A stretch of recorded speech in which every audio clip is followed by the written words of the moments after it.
Made in the year I was born, let me talk about The Prince of Egypt. This was a movie where Dreamworks were in their literal biblical bag. I was born and raised a Christian and loved this movie, but now growing up, I've realized you don't need to have the same religion to enjoy it. I feel like anyone would find the story of Moses in this movie enjoyable. A boy born from a family of Hebrews who were enslaved at the time by the Egyptians, who were actually planning to murk a lot of babies in the spot, but fortunately his family helped him get out. They couldn't exactly escape their situation in general though, so they put him in a little basket and sent him down the Nile River and prayed he'd be safe. And after getting tossed through every bit of danger, he ended up right in front of the Pharaoh's wife while she's playing with her boy, Ramesses. Seeing Moses' cute butt in that basket, she couldn't help but adopt him. But her servants was like, man, that baby ain't no freaking Egyptian. She was like, shit, he is now. Fam, imagine the Pharaoh on this day finding out he got a whole nother kid he gotta deal with. Fast forward a hot minute and he's a young man who believes he is a true son of Egypt along with his brother Ramesses, who tends to get him in a lot of trouble with their antics. Craziest thing about it is the Pharaoh never treated Moses like lesser than or anything like that. He really treated him like his son, which is something I actually wish they explored more with this movie. But back on the brothers though, their relationship dynamic is pretty simple. Ramesses is the older brother that's more responsible and trying to stay out of trouble, while Moses is the younger one that tends to get into trouble but also tries to help Ramesses get out of the trouble he makes. And you can clearly see that they built up a strong relationship over the time they were raised together. But regardless of all that though, there are still two spoiled princes of Egypt. Since then, nothing has ever changed him of that mindset. But when Ramesses was named Prince Regent, cracks started to form and Moses started to see them. For example, as a gift to Ramesses for being named Prince Regent, they gave him a girl that they captured. And at first he's with it, and even Ramesses like, damn, you fine. Okay, I'll see you. Shit. Oh,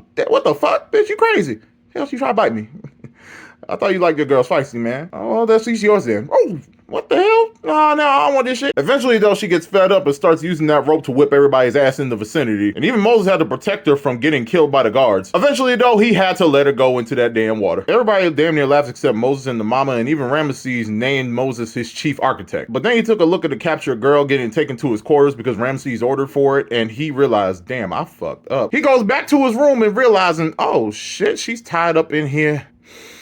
Damn, I gotta apologize, bro. This ain't right. Okay, I got this.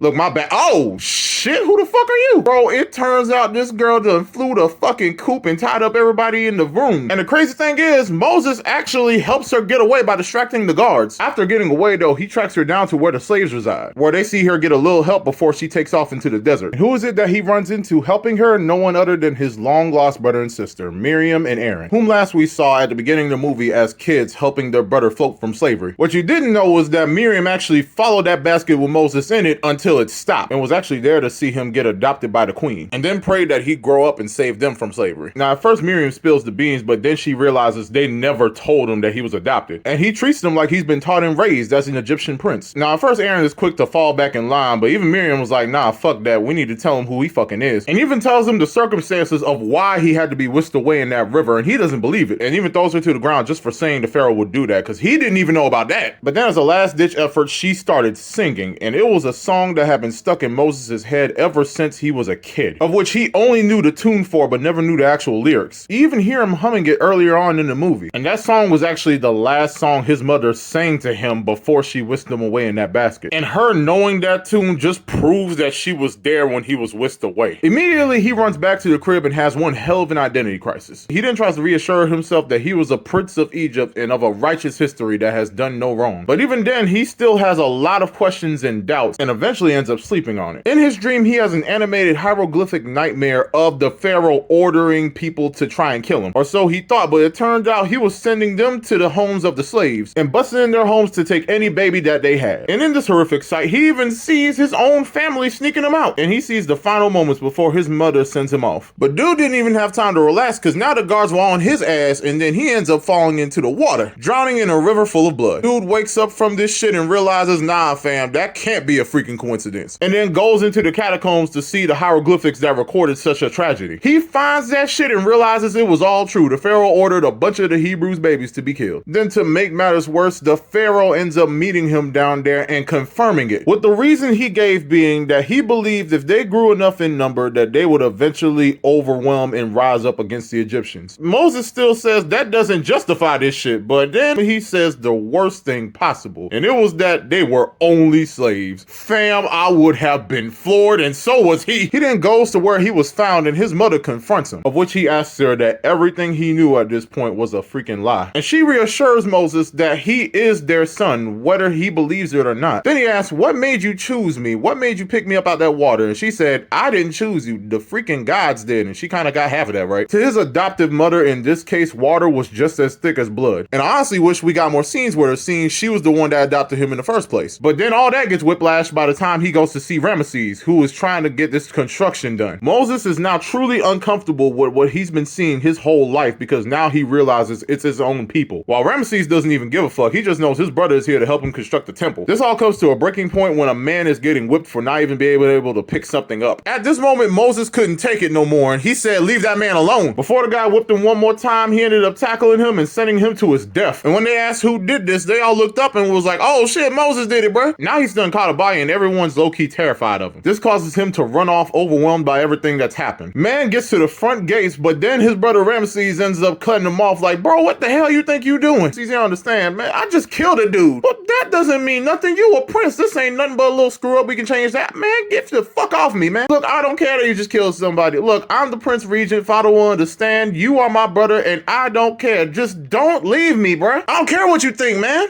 This ain't just about you. I'm done with this shit, man. And help me understand, Moses. No, you, look, everything I know about myself is a lie.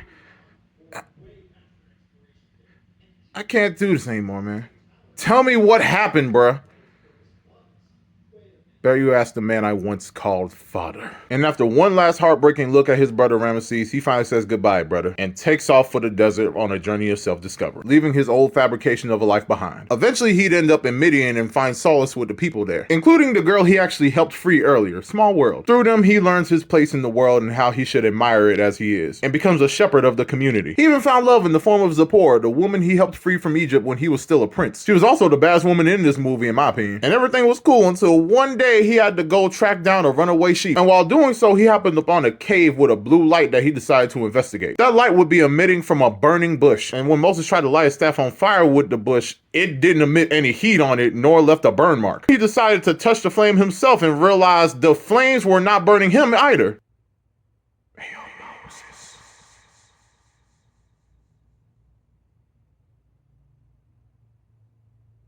Hey, Moses. This is he. What's going on? Take off your sandals, bro. You're dirtying up my floor. I just sweeped all these rocks up in here, and now you're bringing them back with your dirty sandals. I know you've been with them sheep all day. Look at me, I'm sweeping them right now. Who are you? I am that I am. That don't tell me nothing. I am your God, as well as your ancestors, Abraham, Isaac, and Jacob. Now I done told you to get them slides off, fam. You've been needing to take them off, bro. You'll get them Freedom 11s back on soon. Well, dang, Lord, what you want with me? So this is when God essentially tells him that, hey, yo, I've been hearing about all the stuff they've been doing to my people up in Egypt, and you gotta be the one to deliver them out, but you won't be alone. For not only will I tell you what to say, but I will also give you a staff that will let them know that I am not to be trifled with. For Egypt will be hit with my wonders if they not do what I tell them to do. Now pick up that staff and put back on your Freedom 11s. You're going to be marching in them soon. Thus begins the story of Moses freeing his people. Yeah, this was meant to be a quick recap, but I loved this so much I kept watching it and decided, you know what, let me do a re-up. Part 2 coming later. This movie is one of many forms of living proof that animation can be used to tell great stories, whether it be serious or not. In this case, it hitting all of the above, all while burning down the studio with every session, because the music in this is phenomenal, with not only great voices and acting behind them, but also great animation and storytelling. If you have not watched this movie, I suggest you find it on Netflix or a site right now, or at least get lit to the soundtrack.